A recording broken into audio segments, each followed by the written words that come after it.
बिस्मिल्लाहिर्रहमानिर्रहीम, अस्सलाम वालेकुम डियर स्टूडेंट्स। आज के हमारे इस लेक्चर में हमने यूनिट 10 9 क्लास मैथ का जो कि हमारे पास क्या है, कंग्रुएंट ट्रायंगल।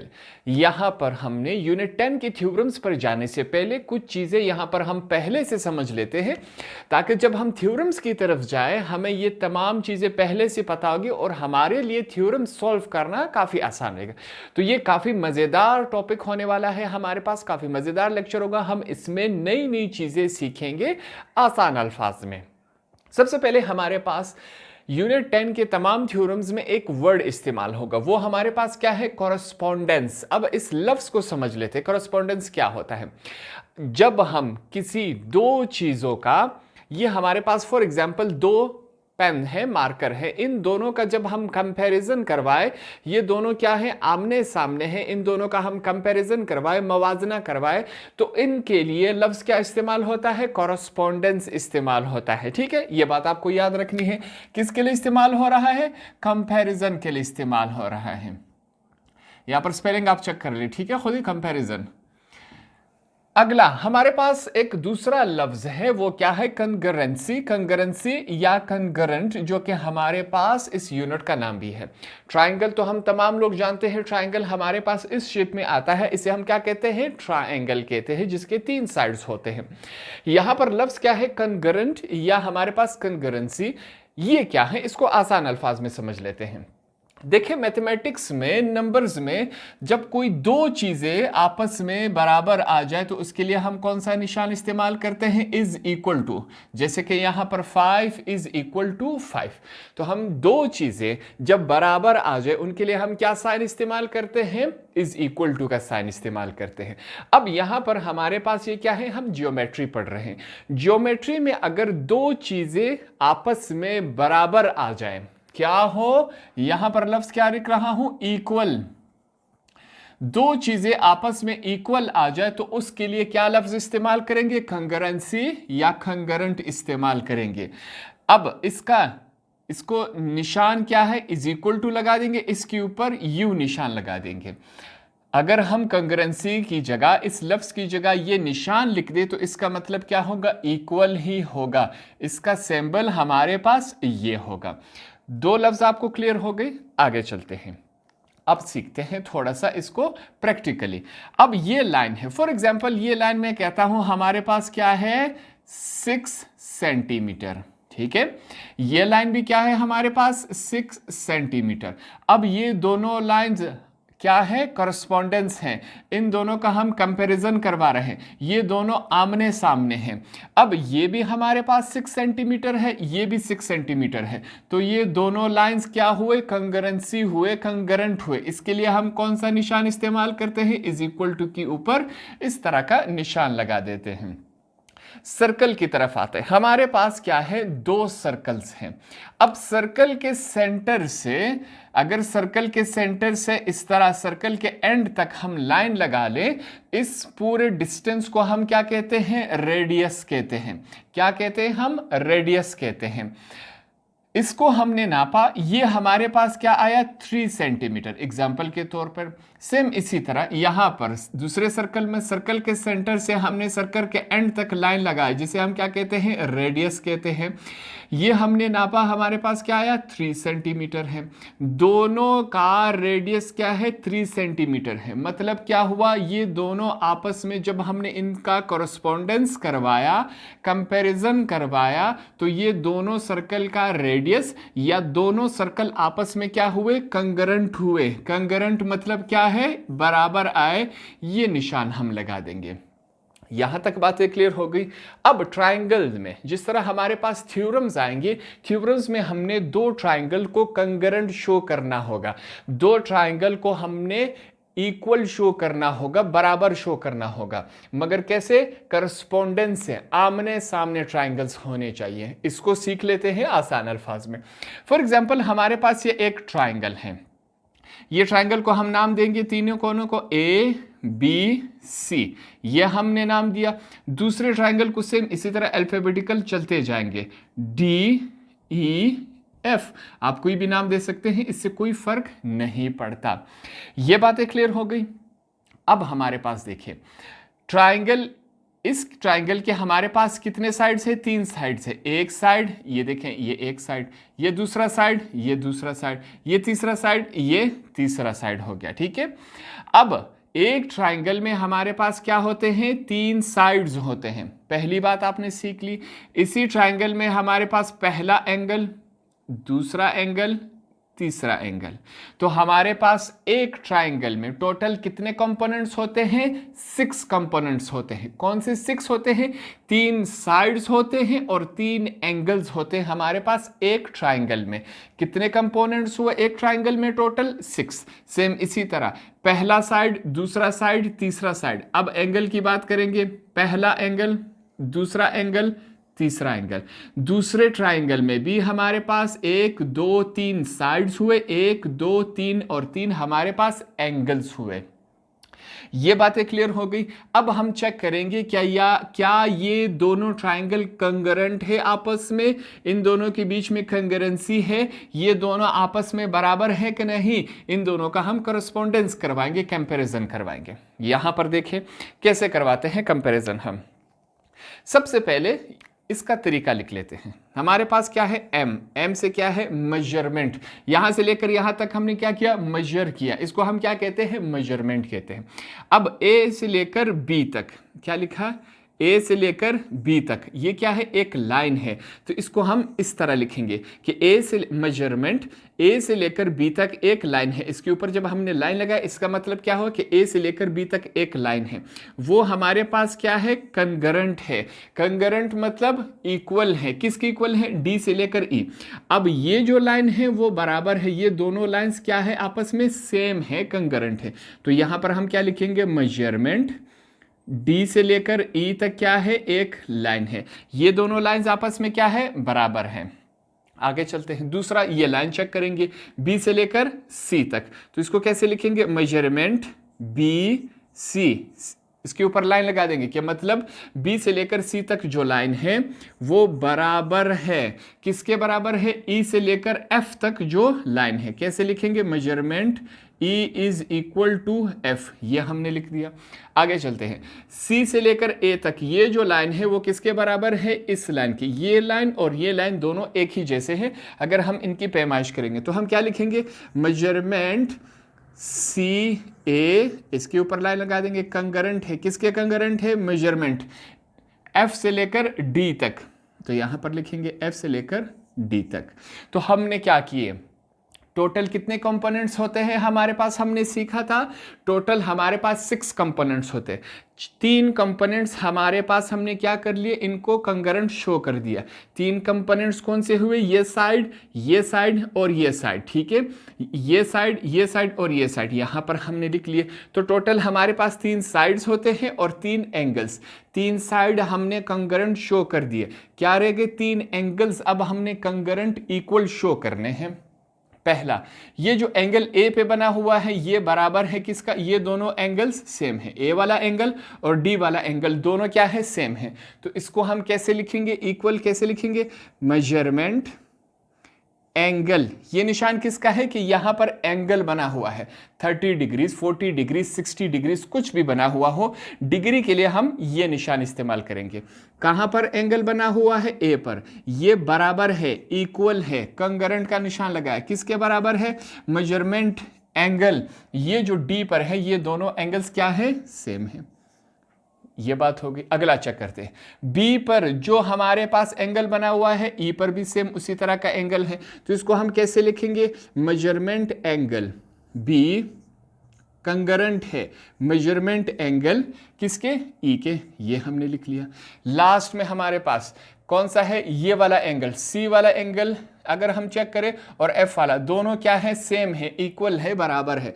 तो यहां पर हम लिखेंगे measurement angle C is congruent to measurement angle F. ये हमने लिख दिया। तो हमने क्या कर दिया? यहां पर शो कर दिया कि ये दोनों ट्राइंगल्स क्या है? आपस में कंगरेंट है। कंगरेंट मतलब इक्वल। इसको हम इस अंदाज में लिखेंगे कि ए बी वाला लाइन इसके बराबर है। ये हमने यहां पर लिखा। बी सी वाला लाइन बराबर है ई एफ वाला। इसको हम इस शक्ल में लिखेंगे।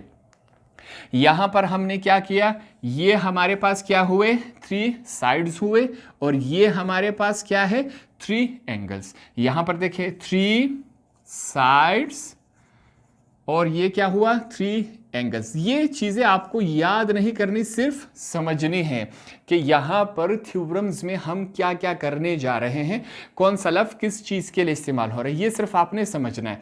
अब एग्जाम्पल के तौर पर हमने 2 ट्राइंगल्स का क्या किया, यहां पर कॉरेस्पॉन्डेंस किया, उनका कंपैरिजन करवाया, दोनों ट्राइंगल्स आपस में इक्वल आए।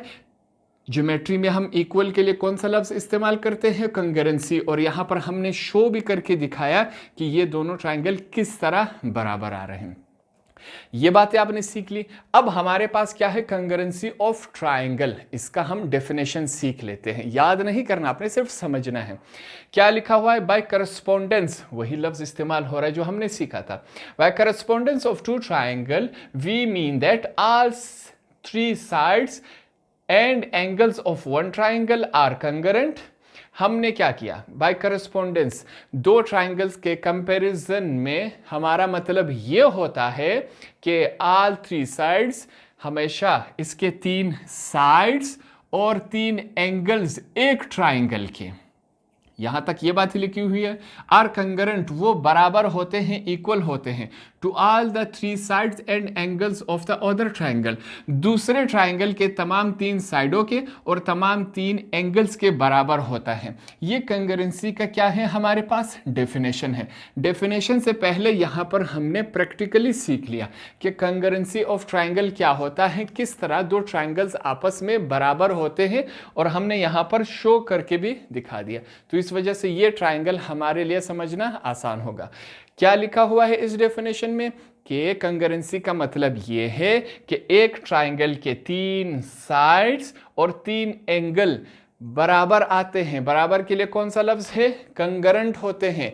किसके कंकरेंट होते हैं, दूसरे ट्राइंगल के 3 साइड्स का और 3 एंगल्स का।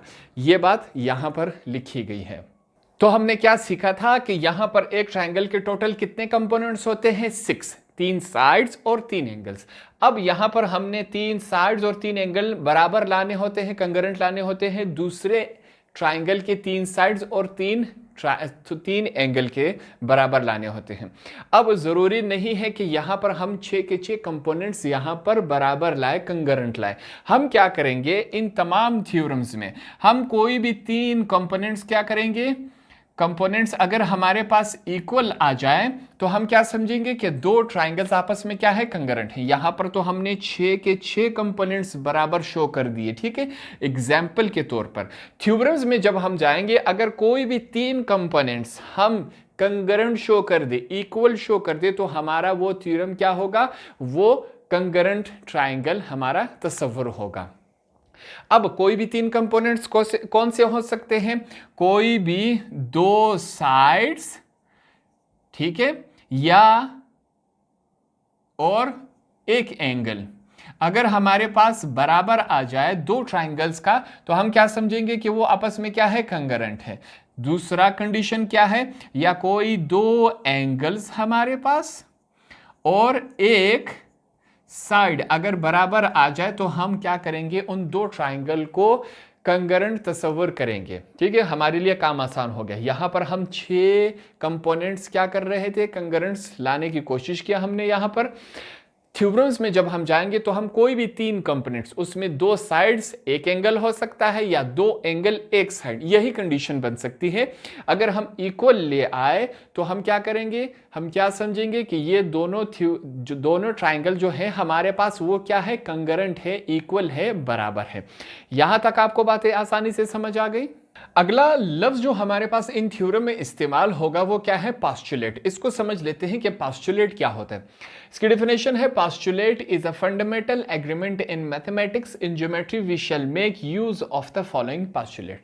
अगर आसान अल्फाज में मैं आपको समझा सकूं, ऐसे थ्योरम्स जो पहले से सॉल्व हुए हो, हल हो चुके हो, उनको डायरेक्ट लाके इस्तेमाल किया जाए, उनके आंसर्स को डायरेक्ट इस्तेमाल किया जाए, उसे हम क्या कहते हैं, पास्टुलेट। वो थ्योरम जो पहले से सॉल्व किए गए हो, पहले से हल हो और तमाम लोग उस पर क्या हो, राजी हो, उनका एग्रीमेंट हो, उसके आंसर को इस्तेमाल करेंगे। इसे क्या कहते हैं? पोस्टुलेट कहते हैं। ये क्लियर हो गया आपको? अगला, अब यहां पर हमारे पास एक एग्जाम्पल के तौर पे, ताकि आपको थ्योरम समझ आ सके कि थ्योरम्स हमने कैसे सॉल्व करना है। हमारे पास एक पोस्टुलेट है। पोस्टुलेट हमने अभी समझा कि पहले से सॉल्व हुआ थ्योरम है। इसको हम यहां पर सॉल्व करेंगे और आगे इस पोस्टुलेट को इस्तेमाल भी करेंगे मुख्तलिफ थ्योरम्स में। तो आपने इसको ध्यान से देखना है। हमारे पास क्या है? SAS।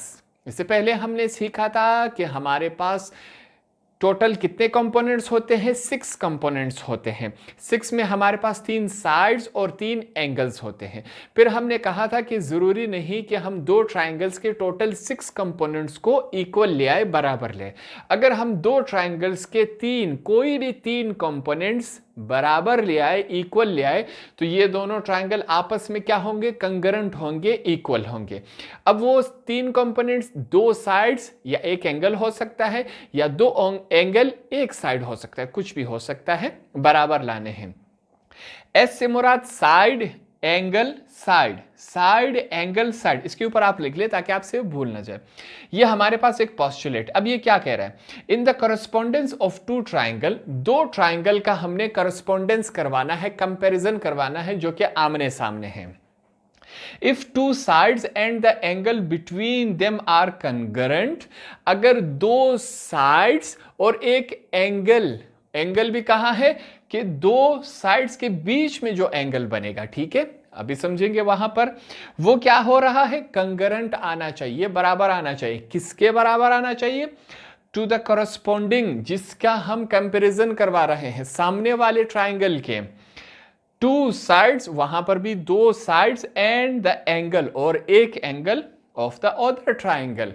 अगर इस ट्राइंगल के 2 साइड्स और एक एंगल बराबर आया इस ट्राइंगल के 2 साइड और एक एंगल के, तो इन दोनों ट्राइंगल को हम क्या कहेंगे? कि दे ट्राइंगल आर कंकरेंट। ये ट्राइंगल आपस में क्या है? कंकरेंट है, बराबर है, इक्वल है। आपके पास इस तरह यू दिया गया होगा। ट्राइंगल हम अपने आप से बनाएंगे। अब यहां पर ट्राइंगल आप छोटे बड़े बना सकते हैं, इससे कोई फर्क नहीं पड़ता, ठीक है। फर्क ये आपने इस बात का ध्यान रखना है कि जितने साइज का ये ट्राइंगल बनाना है, सेम उसी का बनाना। ऐसा ना हो ये छोटा बना दे वो बड़ा बना दे, इस तरह नहीं, क्योंकि फिर हमारे पास बराबर नहीं आएगा। 2 ट्राइंगल्स बना लेंगे, इनको हम क्या नाम देंगे? नाम A, B और C का हमने नाम दिया। आगे D, E और F, इस पार्ट को हमने F का नाम दे दिया, ठीक है। ये बातें क्लियर हो गई। अब यहां पर हमें क्या कहा गया था कि 2 sides and the angle between them, 2 sides और एक एंगल, एंगल भी कौन सा? जो 2 साइड्स के बीच में आ जाए। अब देखिए यहां पर हम क्या करेंगे कि ये वाला साइड बराबर है इस साइड के, एक साइड हो गया। ये वाला साइड बराबर है इस साइड के।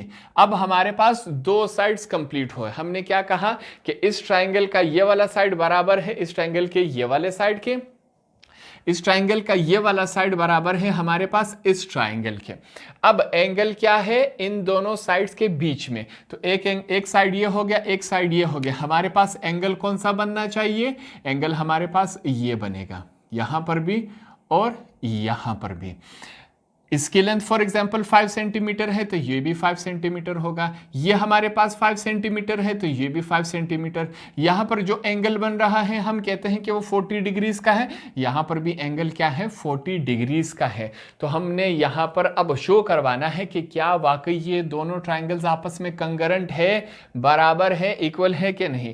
कैसे लिखेंगे? यहां पर हम लिखेंगे इफ, अगर ए से लेकर सी तक जो है मेजरमेंट, ए से लेकर सी तक जो लाइन है, जो मैंने ज़बानी बोला वो यहां पर इस शक्ल में लिखेंगे, वो बराबर है, इक्वल है, कंकरेंट है। इसके लिए ये निशान लगेगा।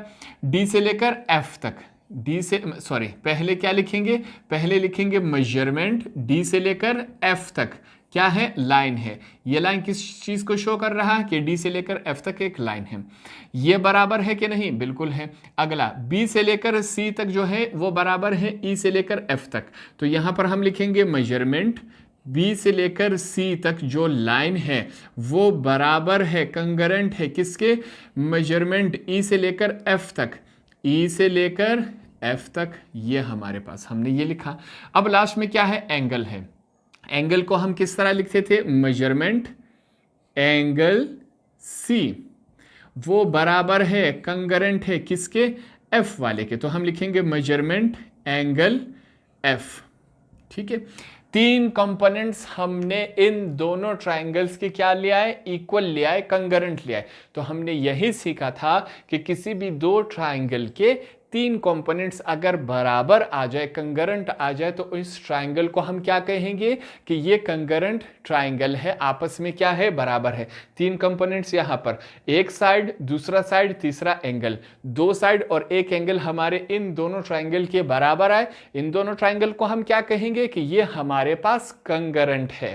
तो यहां पर आंसर में हम क्या लिखेंगे, देन ट्रायंगल, ये निशान किसका है, ट्रायंगल का, ए बी सी वाला ट्रायंगल, ए बी सी वाला ट्रायंगल क्या है, कंकरेंट है किसके, डी ई एफ के, किसके कंकरेंट आया हमारे पास, ट्रायंगल डी ई एफ के बराबर आया। जो चीजें मैंने बोली वो यहां पर इस अंदाज में हमने लिख ली। तो ये हमारे पास कौन सा पोस्टुलेट है, ये हमारे पास साइड एंगल साइड, 2 साइड और एक एंगल, ये हमारे पास ये वाला पोस्टुलेट है। अब ये थ्योरम हम डायरेक्ट पोस्टुलेट, ये थ्योरम हम डायरेक्ट कहाँ इस्तेमाल करेंगे, बतौर एग्जाम्पल ये हमने इस तरह सॉल्व कर लिया। अब ये सॉल्व शुदा हमारे पास क्या है, एक पोस्टुलेट बन गया, इसको हम डायरेक्ट दूसरे थ्योरम्स में इस्तेमाल करेंगे। अब बार बार हमें इसको प्रूव करने की ज़रूरत नहीं, साइड एंगल साइड पोस्टुलेट, ये सिर्फ याद रखिएगा। तो हमने क्या किया, यूनिट 10 को स्टार्ट करने से पहले ये चंद चीज़ें हमें मालूम होना लाजमी है। अगर यहाँ पर भी आपको चीज़ें क्लियर नहीं हुई, जब हम थ्योरम्स की तरफ जाएंगे वहाँ पर ये चीज़ें फिर से इस्तेमाल करेंगे, वहाँ पर मैं आपको आसान अल्फाज में समझा दूंगा। तो एक से ज़्यादा दफ़ा अगर आप ये लेक्चर देख लें, आपको ये तमाम कॉन्सेप्ट क्लियर हो जाएगा। ये कॉन्सेप्ट क्लियर हो गया तो थ्योरम्स आपके लिए समझना और सोल्व करना काफ़ी आसान रहेगा।